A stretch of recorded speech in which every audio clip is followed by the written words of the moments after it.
excited about this information for tonight. So, but listen, so of all the topics we've talked about thus far, this is probably the one that I'm most passionate about because it is the area I believe that has impacted my life the most. Yeah, this particular area of fatherhood has impacted my life the most as a man, right? And I'm talking about my relation with my father. I grew up in a two-parent home. My dad that I grew up with was not my biological dad, but I didn't know that until I was 10. All right, I grew up in the 70s and the 80s, so my dad was not the kind of dad that would show emotions. Right, that was probably the norm back in the day. And actually, I was thinking last night. I don't I don't think that there were actually, like, of my friends when I was growing up, I don't think that there were many fathers in the home. And I texted a friend of mine, one of my childhood friends, last night. He didn't reply back because I was asking him, did anybody else have dads in the home? I know one guy did, but his dad, went to jail, and so I grew up with two parents in the home, and I guess back then I didn't know it. I didn't know it at the time, but that was kind of unusual, right? So, but the thing is, my dad was there to pay the bills.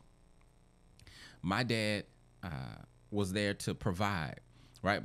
Me and my father never had an emotional connection. We never had an emotional connection. You may have heard me say this before. I didn't realize that my dad loved me until I was preparing his eulogy last year, right? So it wasn't that he didn't love me, but I could not recognize it, right? It's not that he didn't love me, but I couldn't recognize it. It wasn't obvious. And the reason that it was not obvious is because as a kid, the love that he showed, it didn't register, because the way that children interpret love is through time and attention, right? It wasn't because he didn't provide materially for me, because my dad bought me pretty much whatever I wanted, right? Whatever I wanted, my dad, he got it, right? My dad came home every night. Okay, my dad wasn't in the streets. My dad wasn't an alcoholic, right? My dad wasn't mean to me. But the problem was that I never got the message that he was interested in me as a person. I did not feel like he saw me, right? I've learned that I've learned that our disconnect, me and my dad's disconnect, has played a huge role in my disconnect with men throughout my life. And the reason that is because previously when I was with men, I never felt accepted. Okay. Growing up, my closest friends were boys, right? Shout out to my day ones, Troy and Jonathan. But as I got older, particularly once I graduated from high school and I went to Sam Houston State, I remember making a decision. I knew that I liked women. And since I wasn't trying to date men anyway, I decided that I would care more about what women think of me than what men think. So I became the perfect male friend. I learned to listen, right? I learned to be empathetic. I learned how to make them feel special. Now, they had no idea that I was coming from a dysfunctional place, because I had a hidden agenda. My agenda was to make them feel good and also get what I wanted from them, right? My confidence with women was always high because I felt accepted. With men, I did not feel accepted. That was a direct result of my not feeling accepted by my father. All right. Now, currently, I have overcome a lot of that emotional trauma. I'm confident with men and women at this point, right? I can talk to, hang out with, be my authentic self with anyone. But the one area that still I lack at 48 is close male friendships. Right now, at this point, it's due to several other factors other than my relationship with my dad. But my point in sharing all of this with you is to show you and to be a show and tell example of how your lack of emotional connection and acceptance of your child can have long lasting effects. And not just as me, and I have a client who's a female. She's in her 40s and she is still trapped in the prison of her dad's approval connected to performance. And it is sabotaging her life. Okay? Now, I'm not trying to be doom and gloom, but I am trying to hammer home the point of the importance of your love and acceptance of your child. It's very, very important. So now let's talk about being a dad. All right, let's talk about being a dad. This particular topic could be its own show all by itself, right? While you will always be your child's father, your role in their life will change with time. And because of all the different roles that you will play, I literally can probably spend the next 6 months just talking about being a dad and how to be better at it, right? What your children need from you from the ages of 0 to 7 is very different than what they need from 8 to 12. And then again from 13 to 18, right? But I'm going to give you as much as I can tonight. And if I need to do another part, like a part 2 or a part 3, then I'll do that because I think it's crucial that you get this information, right? Being a dad and being a husband is right at the top of what I would say the essence of being a good man is. That's my opinion. But anyway, so as parents, because this is men and women, as parents, our job is to prepare our children for life, right? Our job is to prepare our children for life. I think all of us would agree with that, but the problem is understanding what life means. What are you preparing them for? Life is one of those abstract things that isn't easily defined, right? Being alive and living life are not the same thing. Being alive is simply the opposite of being dead. But living life is a choice. And then beyond that, living a good life is a result. A result of what? A result of your relationships.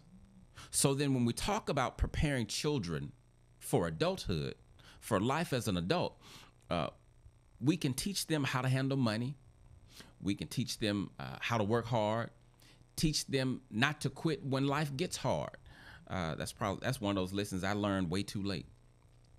We can teach them to make good grades and to be confident and always do your best. We can teach all of that, but if we look at life as a tree, right? If you look at life as a tree, all of those things that I just named are the fruit. The root of the tree is relationships, right? Relationships are the essence of life. What do I mean by that? Well, the essence of something is the thing that makes something what it is. And without that essential piece, then it's not really what it should be. Okay? For example, eggs is essential to making a cake. Now, you can make a cake without eggs, but it won't be the same, right? Sugar, at least for me, is essential for Kool-Aid, right?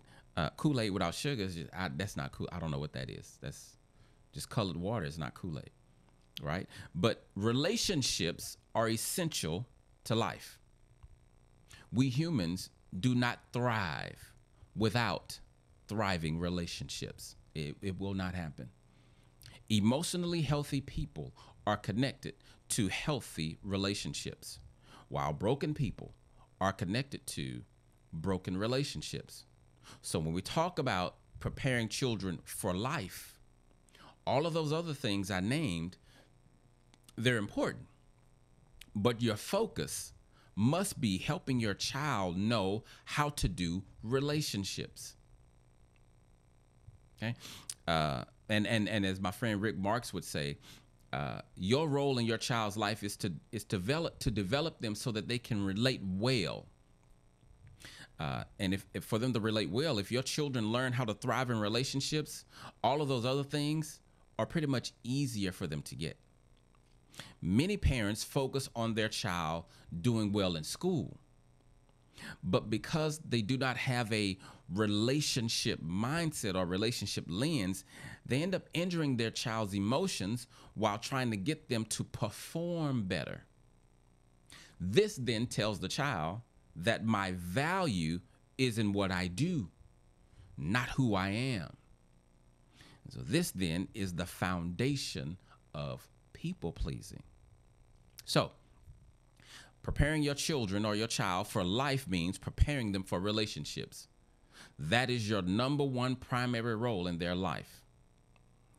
It is through this lens that I want to help you understand how to be a great father.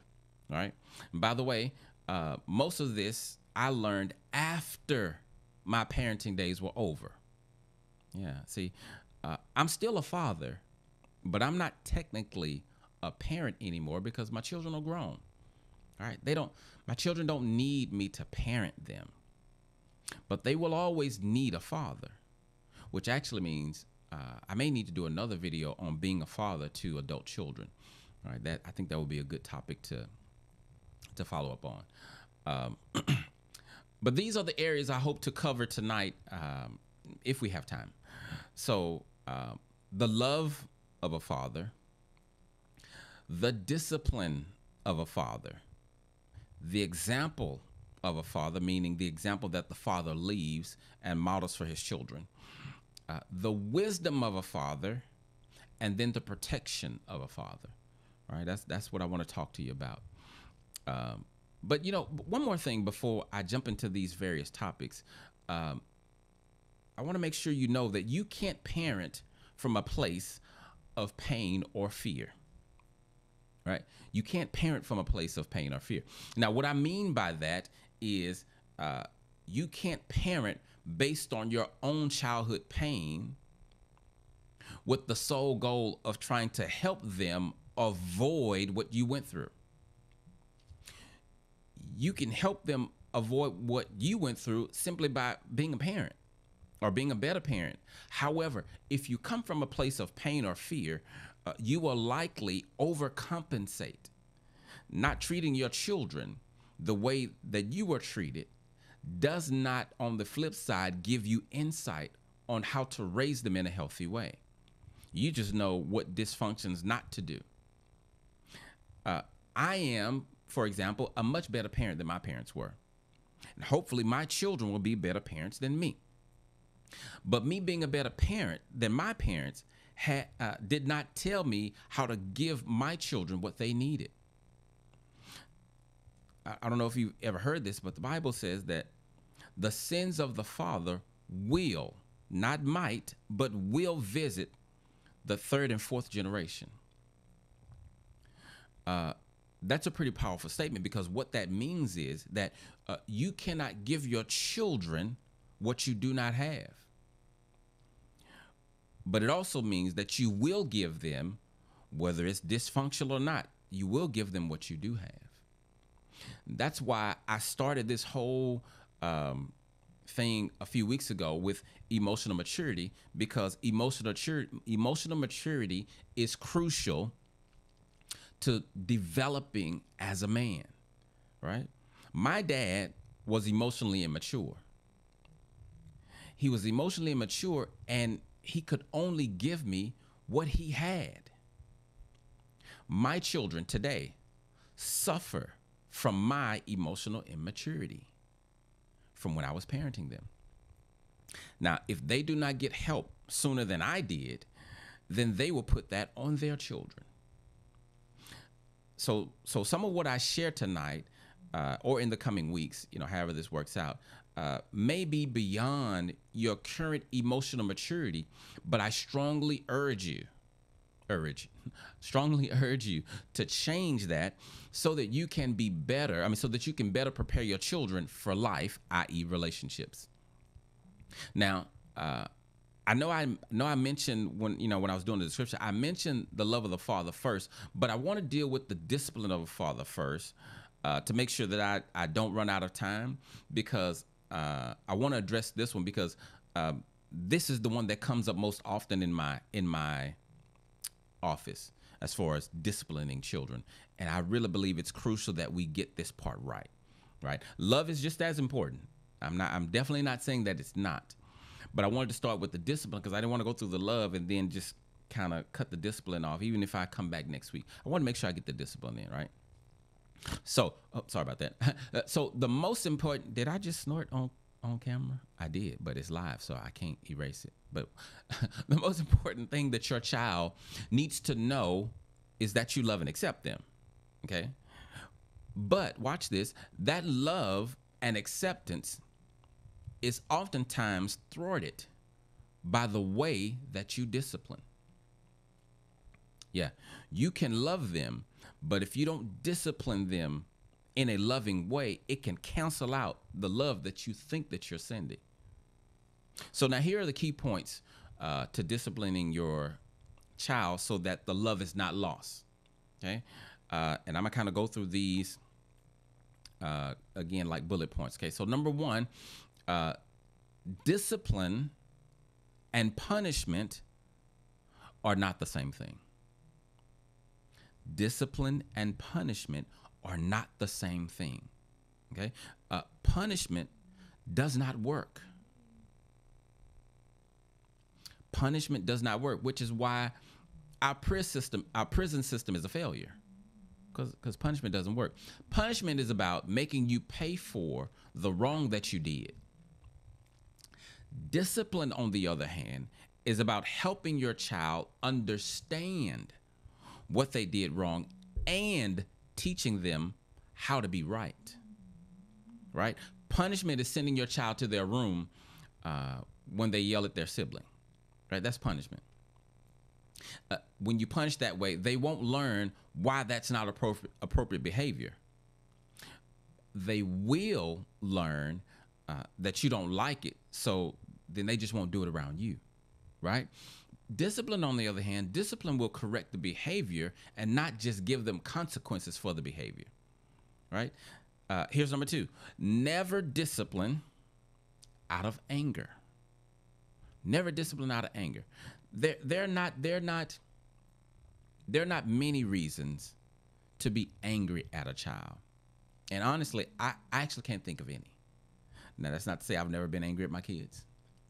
I said I can't think of a reason to be angry at a child.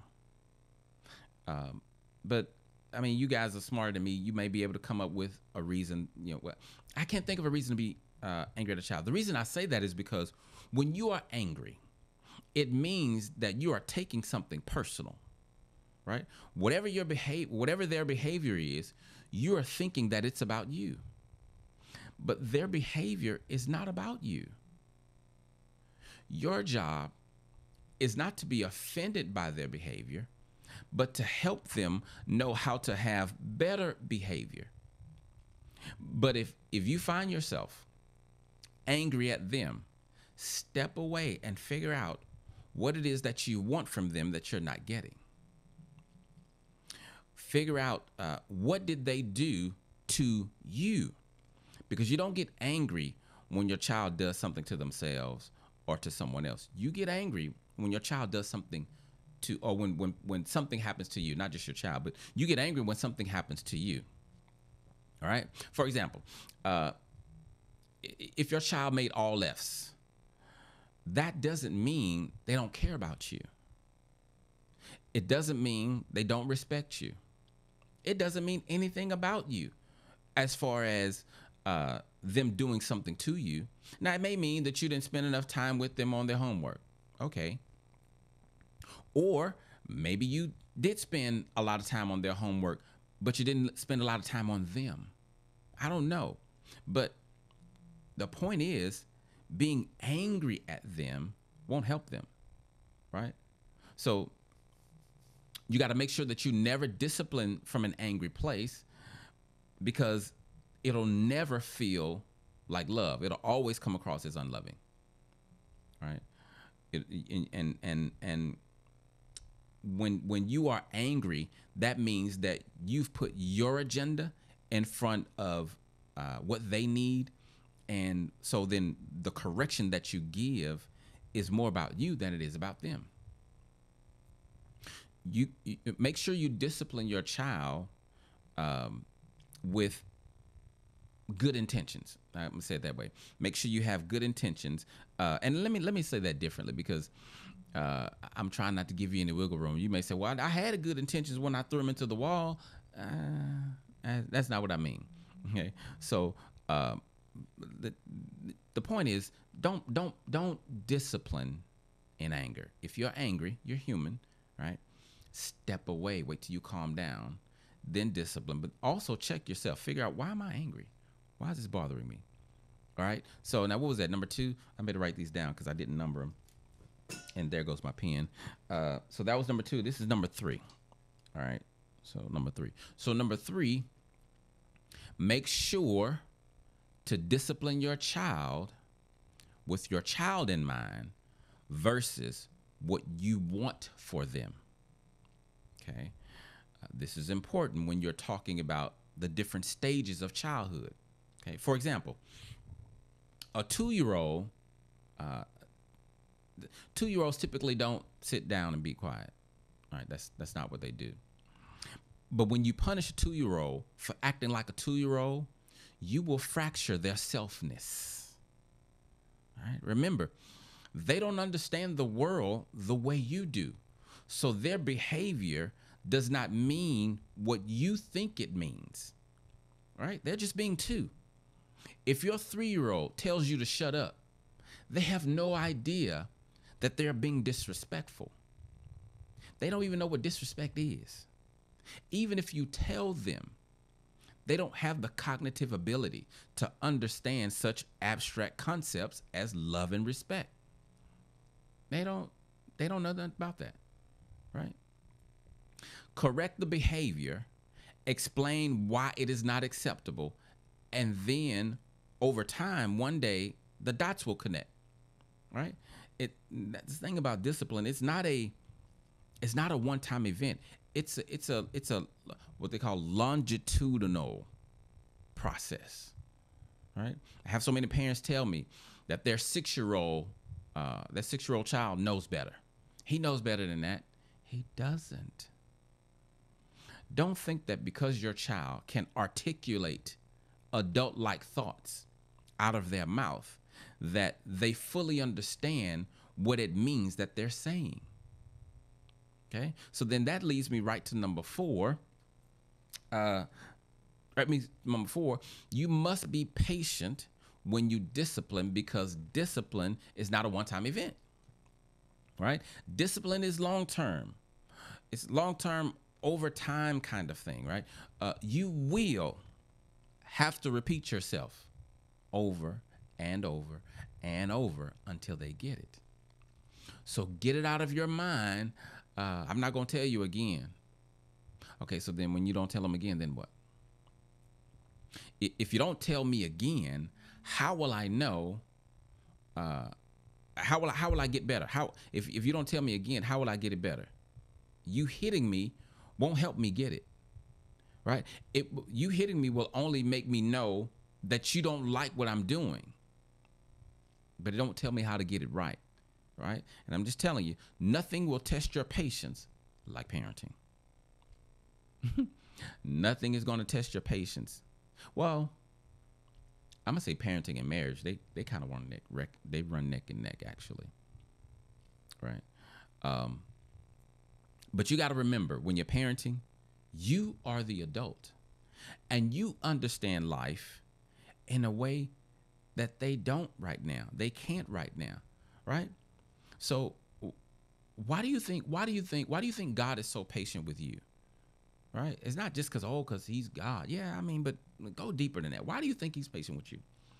Because he understands you in a way that you probably never will. So when you act foolish, he don't just hit you with a lightning bolt, because he understands what you don't understand. All right. That was 4. Here's number 5. Now, no one has ever convinced me. They've tried. No one has ever convinced me of a reason to be strict with children.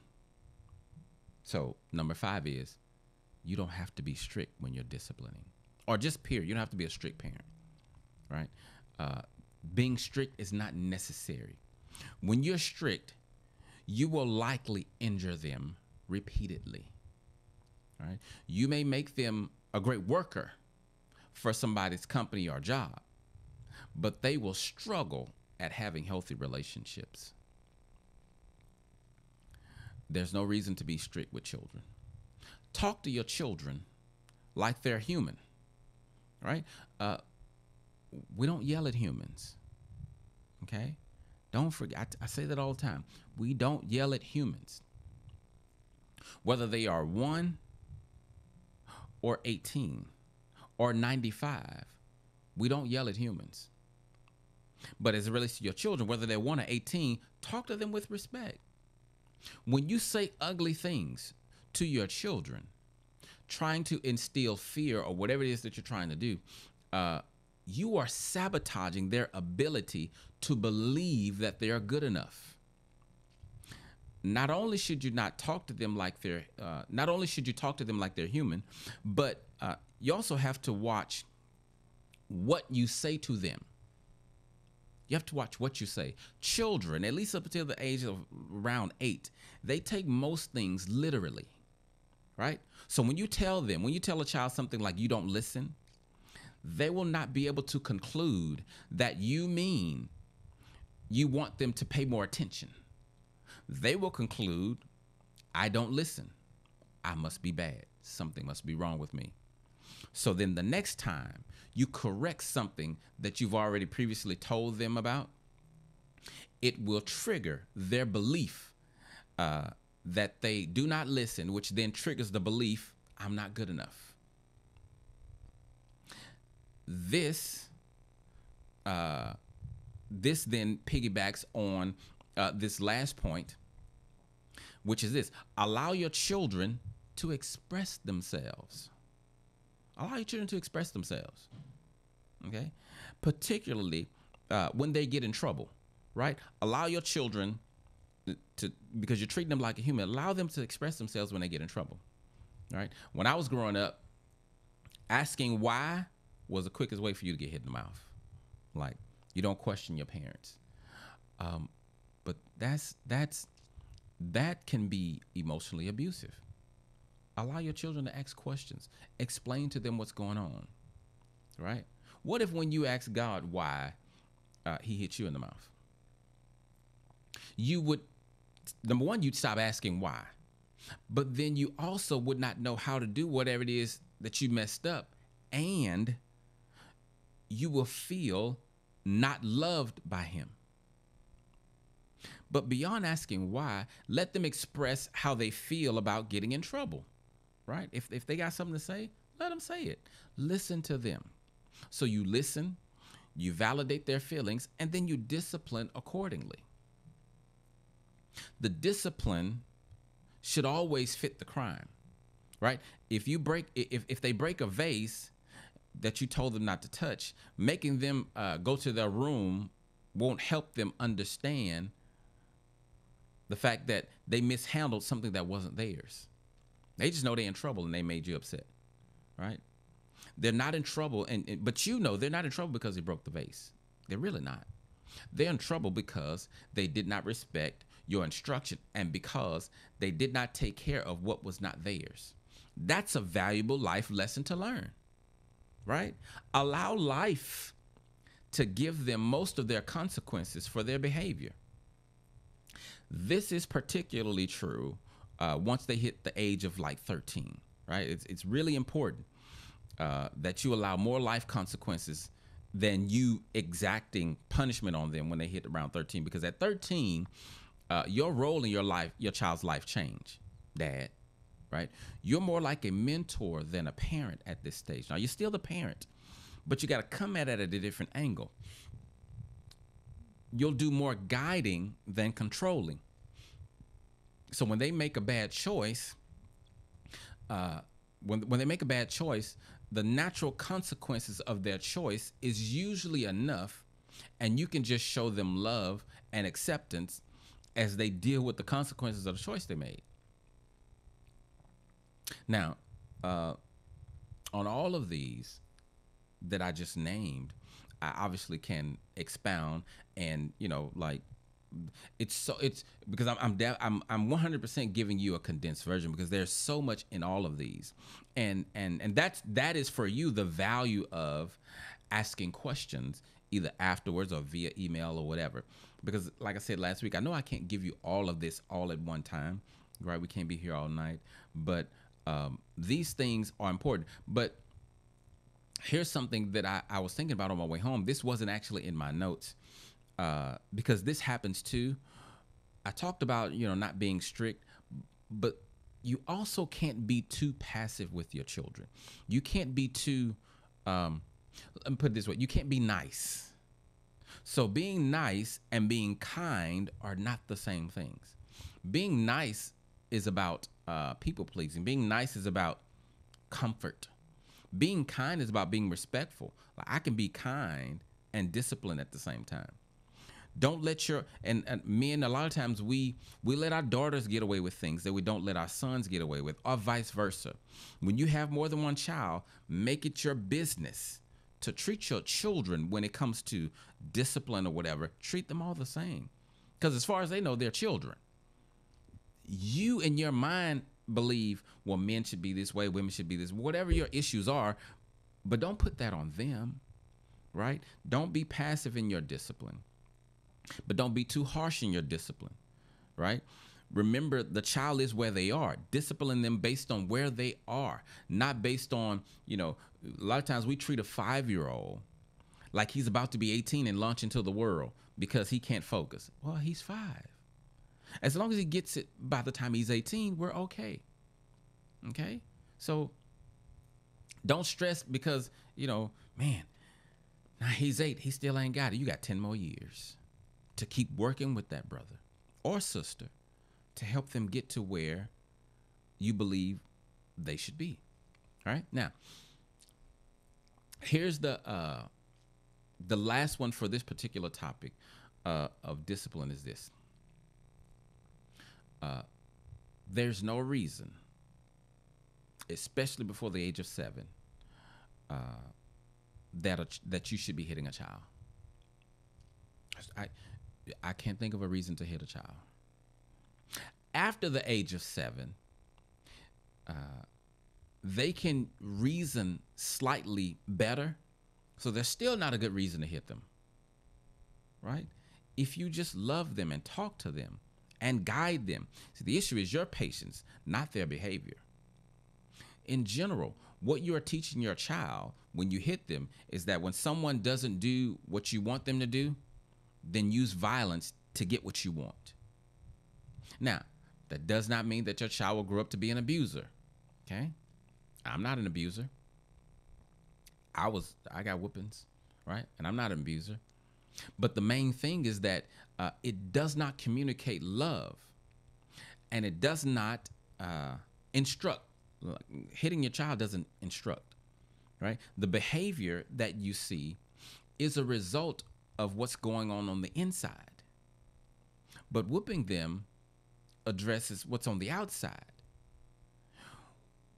When you give physical punishment to them for their behavior, it's like addressing the bad fruit of an apple tree by plucking the apples off the tree, as opposed to dealing with the root so that the tree can produce better fruit. Does that make sense? All right. So what comes from the heart must be addressed in the heart or with the heart, meaning behavior that comes from the heart needs to be addressed in the heart. I shouldn't say or the heart. It should be, I'm going to say it this way. But behavior that comes from the heart should be addressed in the heart and from your heart. Right? That's how, because trying to address it any other kind of way, you're going to injure them. Right? You're going to injure them. And so the next topic is the love of a father. But here I am. It's with 38 minutes in. Yes. So what I'm gonna do, because just like I didn't want to do the discipline and cut it off, I don't want to cut the love off either, right? Because I need just as long to deal with the love of a father as I did with the discipline, because you need to understand how crucially important it is for your child to know that you love them. Your children need to know without question your love for them. The way that children interpret love, I said it earlier, is not through gifts or even words. They interpret love by time and attention that is focused on them. So spending time with your child is more important than what you buy them. Showing up at their game is more important than you saying, I love you. But to that point, for fathers specifically, it's important that your child does hear you say, I love you. Right? They need to hear that often as well. Now, that may sound like I'm contradicting myself, so let me be maybe a little bit more clear. So saying I love you is null and void if you don't give them your time and attention. That's what I'm saying. But giving them your time and attention communicates love, and then hearing you say it, especially for your sons, helps them feel secure in expressing love to others. That's for as they get older. All right. And the main reason I want to talk about the love of a father next time is because I really need to dive deep into the male psyche and how we raise our boys. Right. I a few weeks ago, actually it's been a couple of months now, I had posted this question on Facebook asking men, would you allow your 2-year-old son to play with a Barbie doll? The overwhelming majority of them said no. Well, actually, most of them said hell no. And I don't necessarily have an issue with that, but I know the mindset behind it, right? See, the thing is this. You don't have to be tough with your son to make him tough. You don't have to be tough with your son to make him a tough man. He's a boy. God made him a boy. He will be as tough as he is supposed to be without you being harsh. But now what you can do is actually make him less confident in himself with your toughness. Research shows that boys who are hugged more by their fathers grow up to be more secure in their masculinity, not the other way around. Now, me personally, I can attest to this reality because I probably questioned for I don't know how long if I was man enough most of my adult life. And I believe it is a direct result of my emotional disconnect with my father, right? It's a direct result. And let me say this before I end. I want to be clear, right? My dad, in my opinion, in my adult opinion, was an amazing man. Yeah, my dad did what he knew how to do.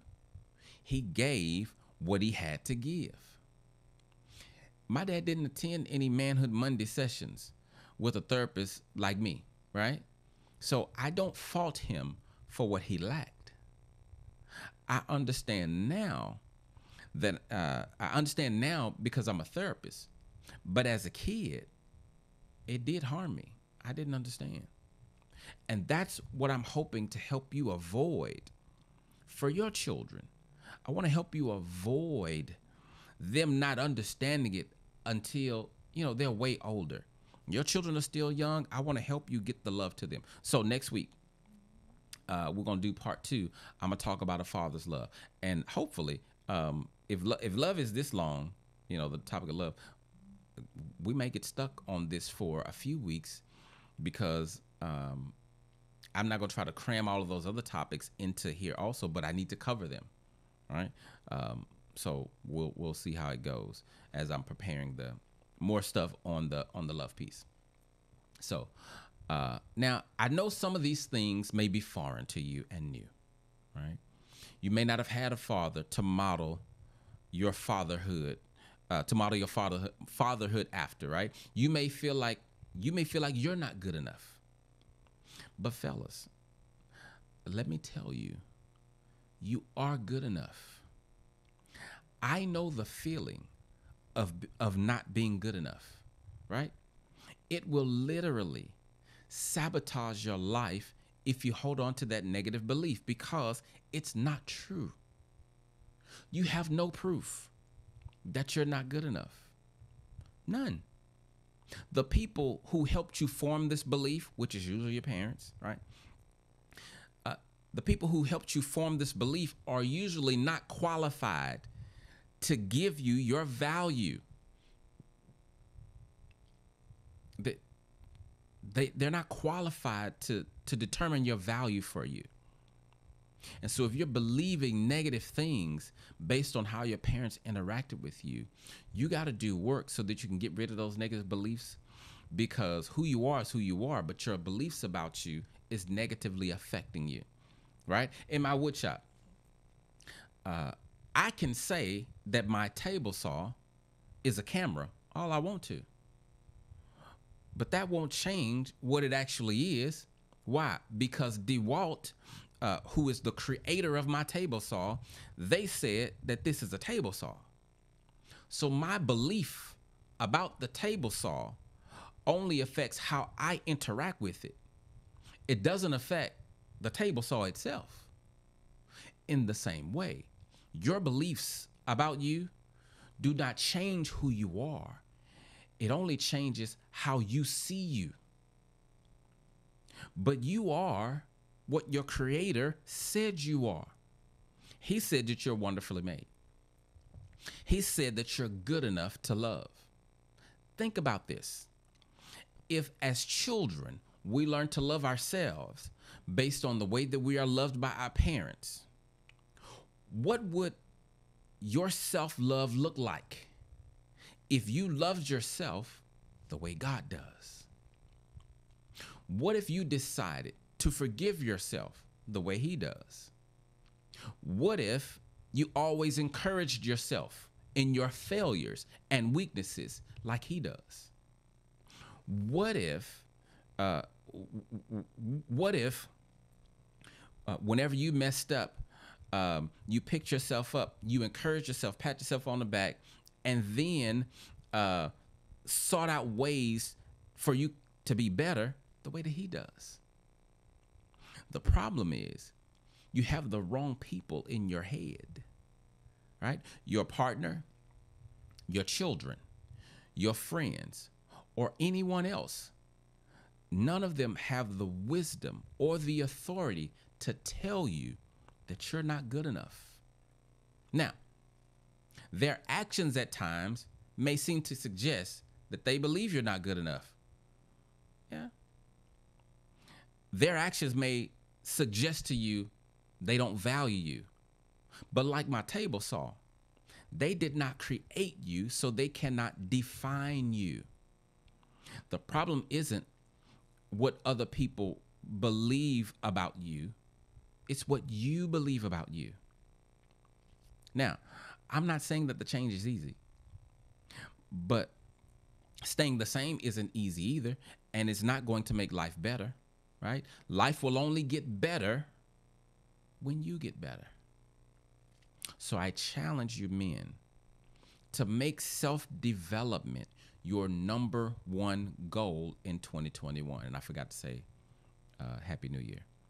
But I challenge you to make self-development your number one goal in 2021, right? Don't focus so much on your partner, children, friends, your job, or whatever. Don't focus on what they're giving you. Focus on what you are giving and the quality of your gift, right? Or who you have to become. Focus on who you have to become to give your best self. What if let me end on this point. What if this was your last week on the planet? What if this was your last week on the planet? What are your children going to say about you? Dad was mean. Dad provided, but he didn't talk much. Dad was absent. Dad loved playing his game. Or will they be able to say, my dad was a great man. My dad loved people. I could always feel my dad's love even when he was upset with me. Men, please understand, you are writing your obituary right now in their minds. What will it say? What will they say about you when you're gone?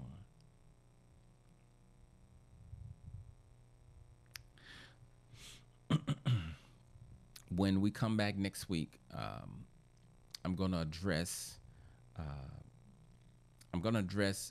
a child's perception of your love, and I'm going to help you. How can I say? I'm going to help you get love from you to them, because it's not a matter of like keeping the lights on. Your children don't care nothing about that, unless y'all used to be homeless and now you have a house, it'll register. But if they came to the planet and y'all had lights and food, they're not going to see that as love. It is love, but only an adult, or at least an adolescent, like a child's not going to process that. I'm going to show you how to get the love that you have from you to them. All of us humans want to feel seen and heard, valued, accepted, appreciated. The way that you do that is crucially important to your child understanding your love. All right. So, questions. Who has questions for tonight? Wait a minute. Did I do that whole thing? Y'all couldn't hear me? I'm just now seeing Jones. Did y'all hear me? Man, don't tell me I did this whole thing and y'all didn't hear me. I'm going to be sad. I'll do it again, but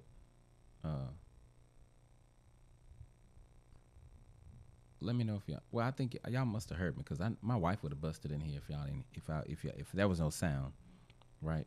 I hope. So I'm guessing y'all heard me. But anyway, are there any questions?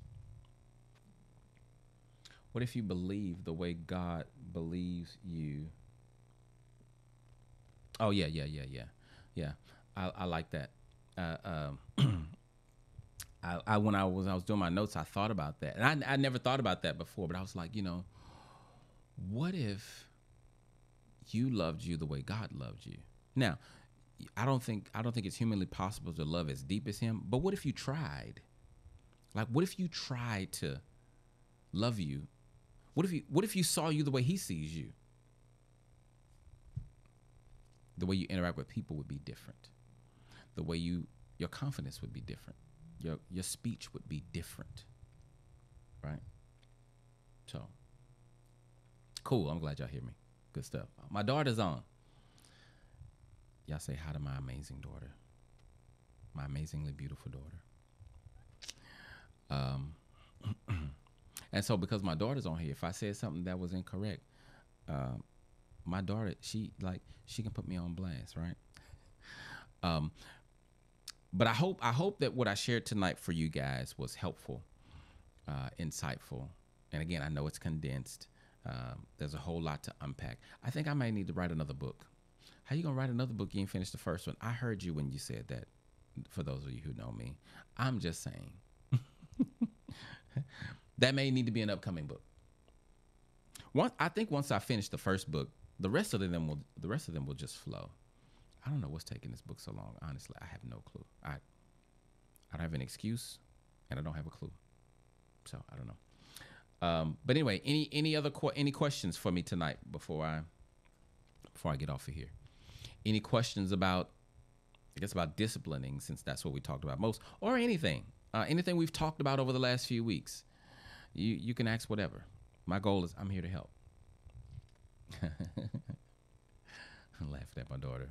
Yes, I know. Any questions? Any questions? Question? Tell me what you think about my speech. I don't know. Anybody, anything? Yes, 2021 is going to be. Let me share this with you.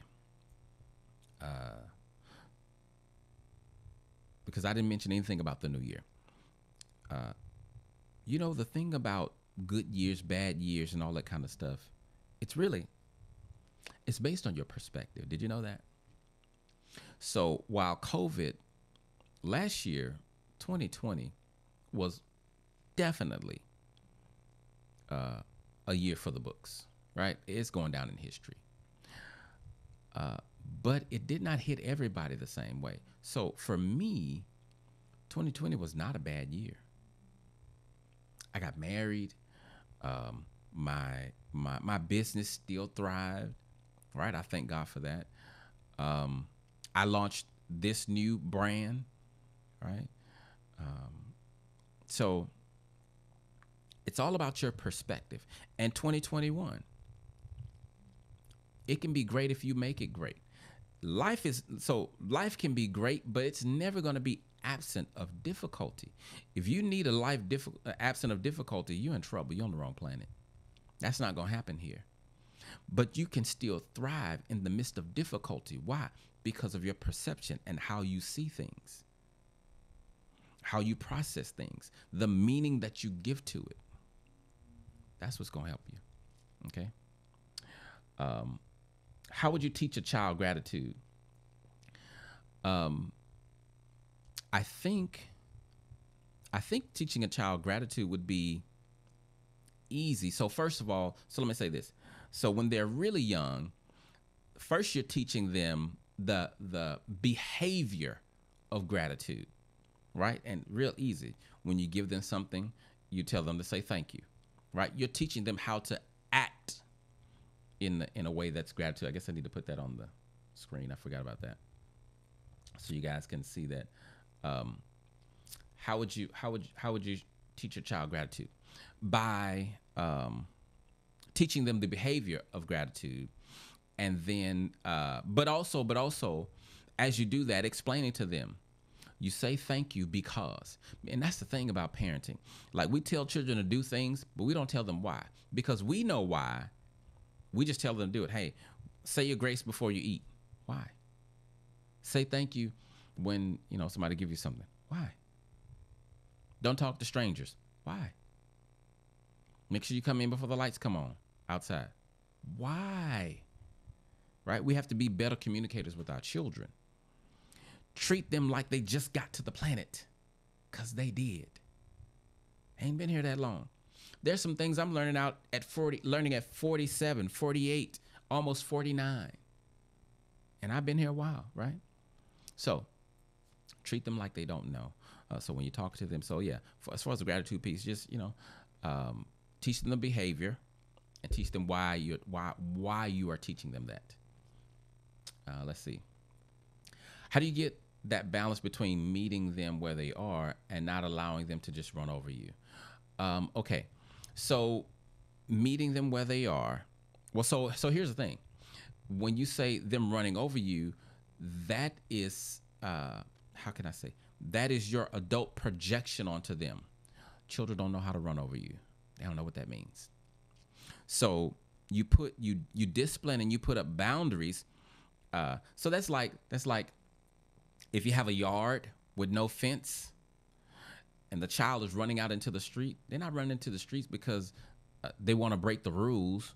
They run into the streets because there's no boundary. So as far as them running over you, you put up boundaries, right? You teach children how to talk to you. Like I say, the 3-year-old who tells you to shut up. It's not that bad. You just teach them, we don't talk to humans like that. If you don't like someone talking, like, you talk to them.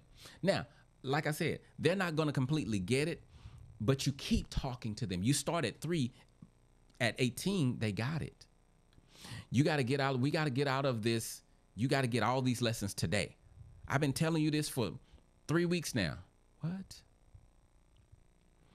Just because it's common sense to you, like you're a dinosaur.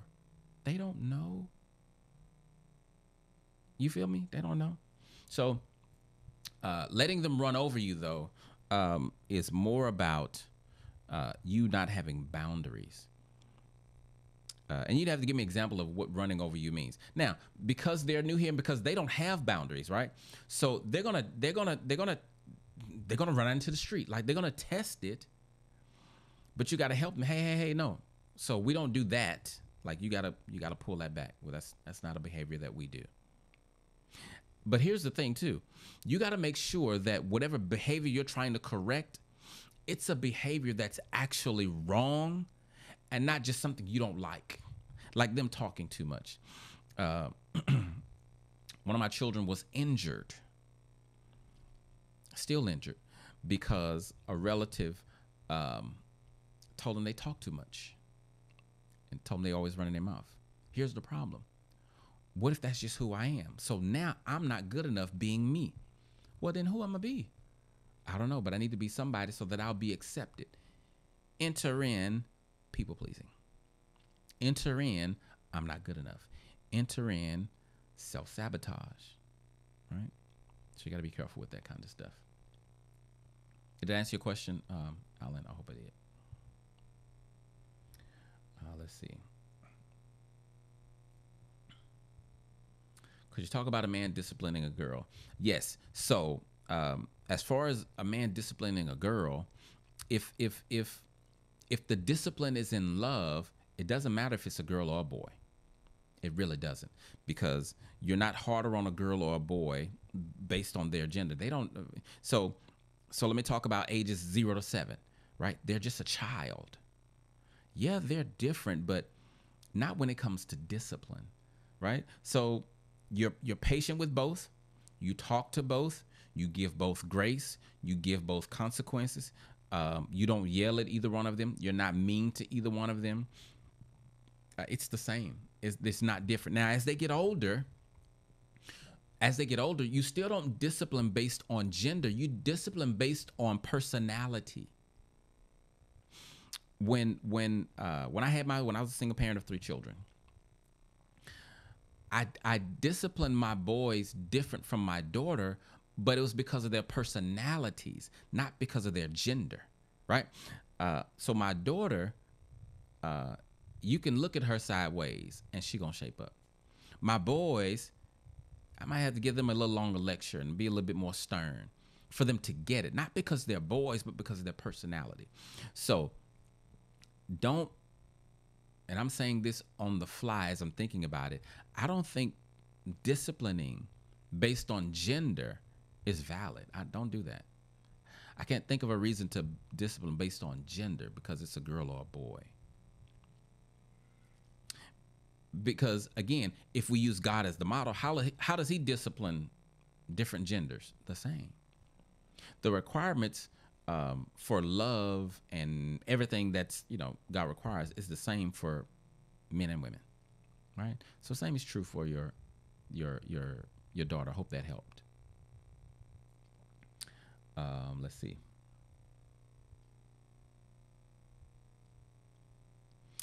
I see that, LaTroy, I'm coming back to you. When your children are mad at you, ask them why they don't want to tell you. My 13-year-old daughter has told me that she just needs space. Well, that might be true. So at 13, here's the thing about 13, why your role switches. You've been 13 before. They think they're grown, but they're not. You don't have to prove that they're not grown. Like, you allow them a certain level of freedom. You allow them to think that they are running their life. So when I say you're more of a mentor, you're guiding, you control them without them seeing the strings, right? Because it's not really control, you're guiding them. So if your daughter is mad at you, she may have a right to be mad at you. She may feel like you did something wrong to her. That's okay. When my children got mad at me, I'm like, I understand. If I were in your shoes, I probably would be mad too. I get it. But these still are your consequences. That's just what it is. So allow your children to have their emotions. We injure our children when we try to, one of the dumbest things is, you shut up before I give you something to cry about. What?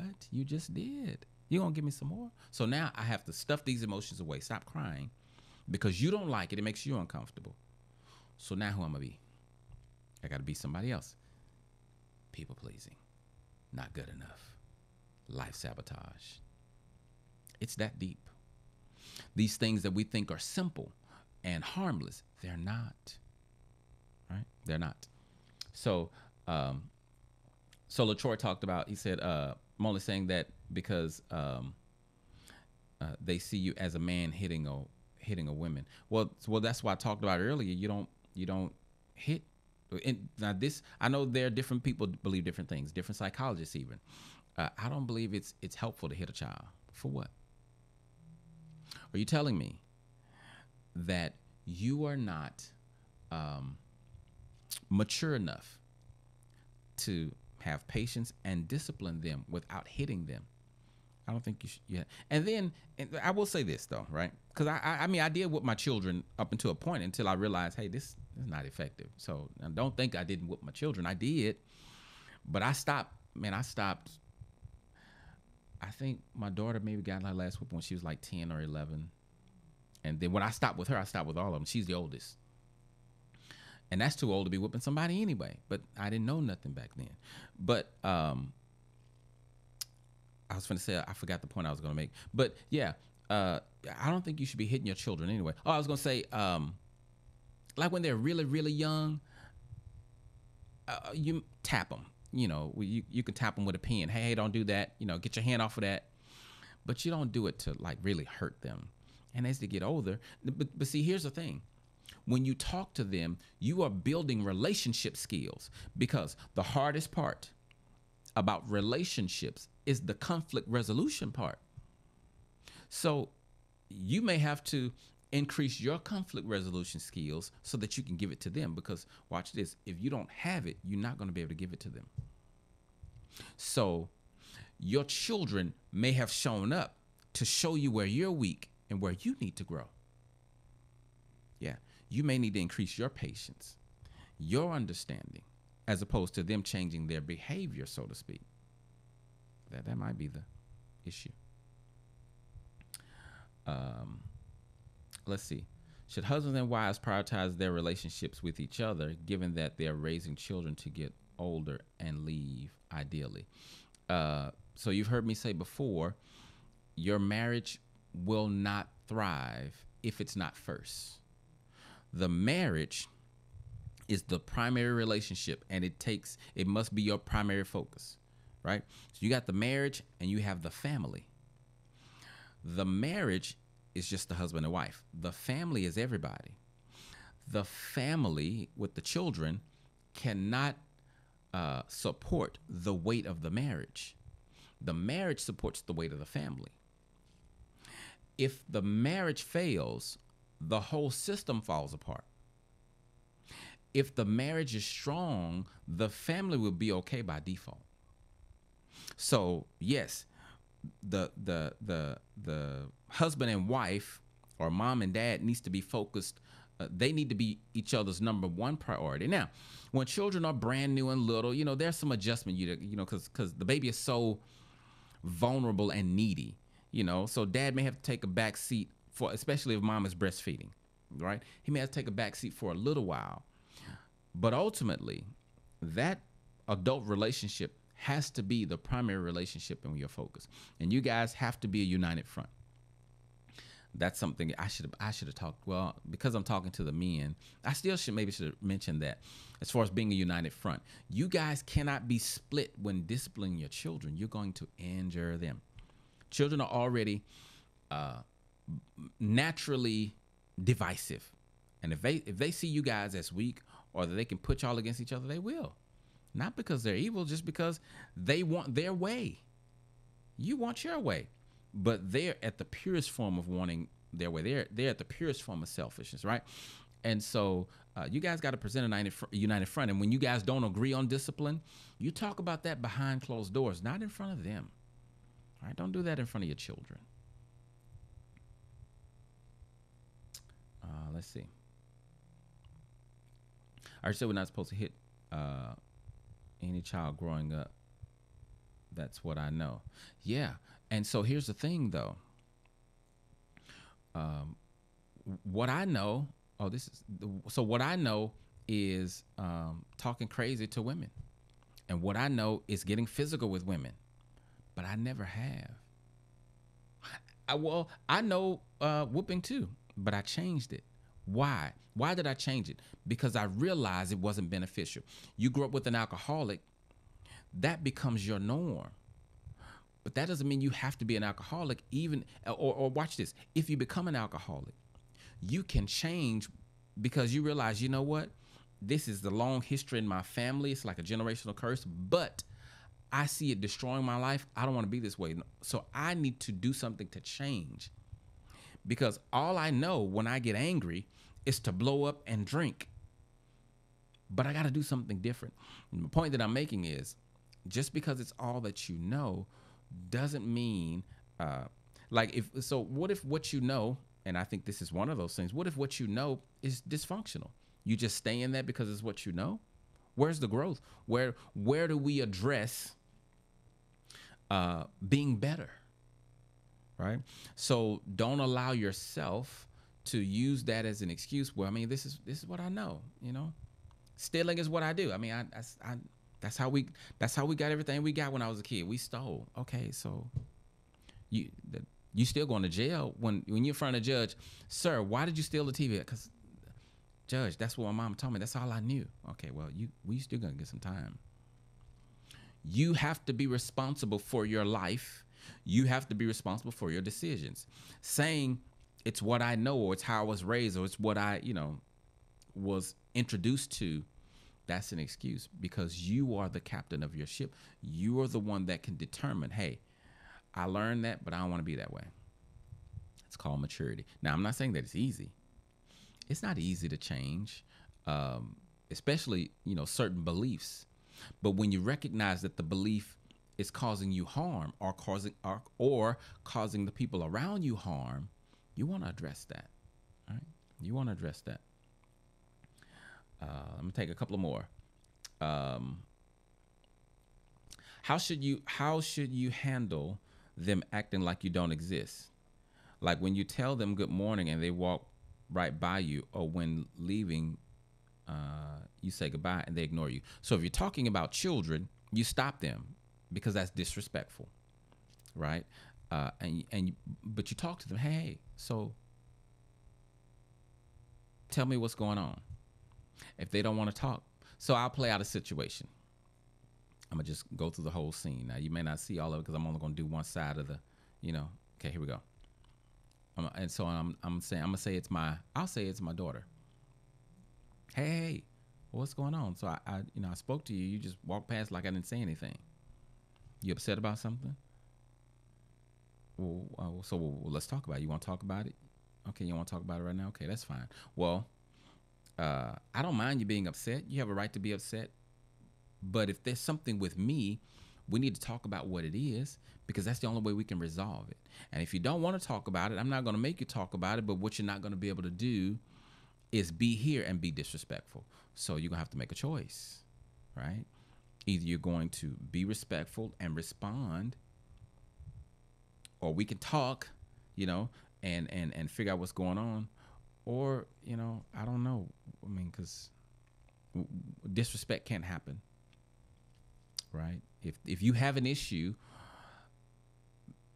you need to, if you have an issue, then we need to talk to figure out how we can help you get past it, right? Did I do something to you? Like, what's the issue? That now, I'm saying that can't happen on a consistent basis, but again, we can't. I learned long ago we can't control people.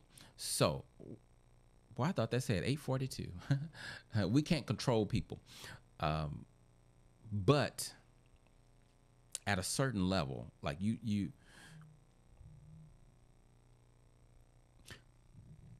because you're older than them. So if I'm still doing my daughter, let's say like she's like 13, she's a teenager, got a little attitude. Hopefully throughout this time, you've been learning your child. So you know what they like, what they don't like, you know their personality. So you try to get in with them to connect with them, because just disciplining them or trying to, get them to be respectful without understanding them won't work.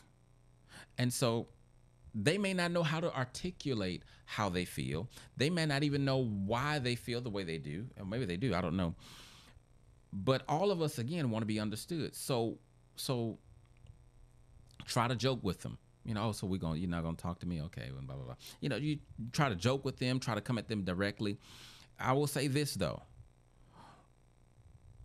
the responsibility is on the adult to be the initiator in dealing with the conflict, to figure out what's going on with the child. Okay, but no, you don't just allow them to be disrespectful in the house. You discipline in love. Discipline doesn't always look like punishment. Sometimes discipline is not painful at all, right? It's just a lesson learned.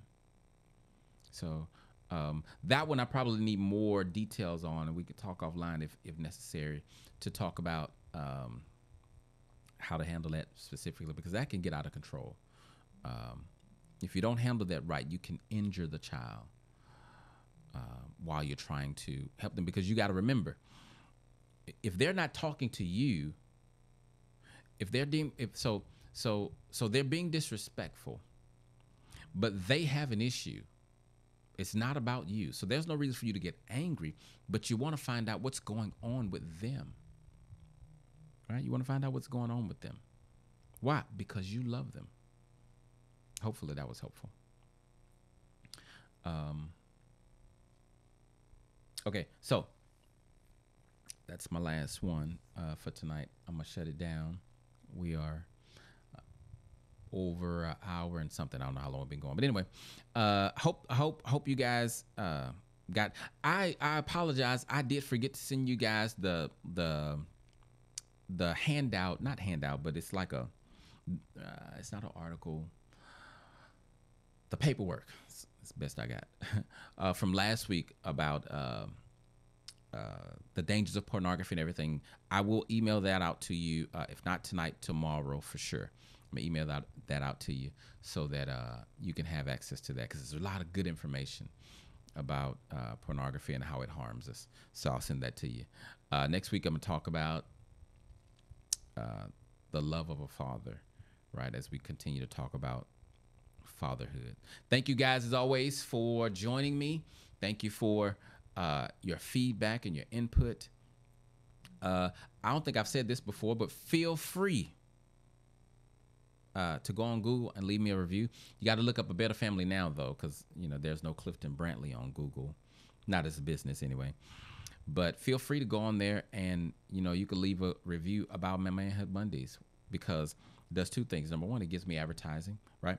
But more importantly, it lets other people know how impactful this is for you, so that other men can join, because I want to help as many men as I can, right? And I'm helping you from places that I've grown from. Right? This ain't just stuff I'm reading. These are areas where I may have been weak and I grew and got better, and I want to help the next brother. Okay? We didn't have a united front with my 22-year-old daughter. Now we're in the same situation with my two daughters. My wife wants to take their side all the time. When she talks to them, I support her. Yeah, we definitely need to talk offline. Because I would need more insight into that. But in general, that's not good. Your wife is not doing them any favors. She is injuring them, setting them up for therapy. Because here's the thing you gotta realize about your children. Now, I'm going to talk about, as we move forward, part of you being a good father is how you treat their mother. But your children don't see you and mom the same way y'all see each other. So when a parent does something harmful or says something harmful about the other parent, it doesn't injure the parent, it injures the child. That child needs their relationship and a healthy relationship with their parent.